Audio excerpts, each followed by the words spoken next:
ازيكم يا حبايبي، يا رب تكونوا بخير. النهارده معايا فكره عبقريه جدا لازاله الشعر من الجسم نهائيا. احنا بقى لا هنعمل منبار ولا هنعمل كرشه، احنا هنستعد للعيد بشكل تاني ومختلف. اول حاجه كده انا هجيب معايا ليمونه وقطعه من الفحم، هندقها في الهون كويس جدا، والزوايد اللي هتفضل معانا في المصفى دي هنركنها للمره اللي بعدها. هنجيب معانا هنا ليمونه وننزل بالليمونه كامله على الفحم. طبعا زي ما انتم عارفين الليمون حلو جدا للتفتيح، وكمان هيساعد معانا في إزالة الشعر وتمويت الشعرة نفسها.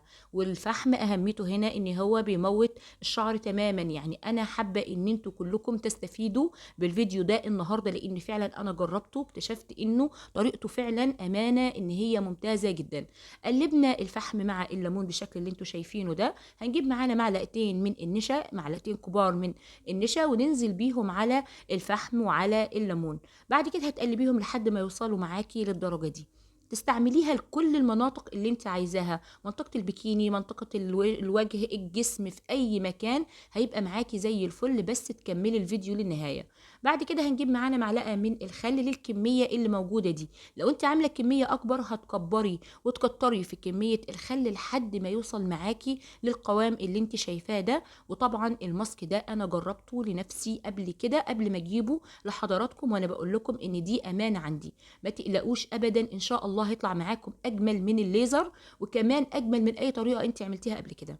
طريقتها سهله جدا وبسيطه زي ما انت شايفاه. بمجرد ما يوصل معانا القوام للمرحله دي هتجيبي الماسك وتنزلي بيه على اي قطعه انت عايزاها في ايديكي في اي منطقه. انا هوريكي هنا على الحته اللي قدامك دي، وبعد كده باذن الله تعالى تتفرجي. هتسيبي الماسك لمده ربع ساعه، وبعد كده تبتدي ان انت بايديكي تدعكي فيه او تفركيه كويس جدا.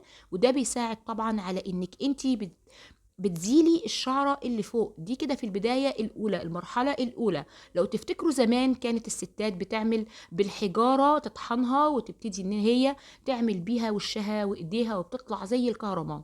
أنا بقى الطريقة دي هتبقى بالشكل ده، بس بطريقة أدق وأجمل بإذن الله. دي هنستعملها بالظبط كده لمدة 15 يوم، كل يوم بعد اليوم التاني، وبإذن الله هتطلع معاكم زي الفل وهتدعولي وهتوفري كتير جدا جدا.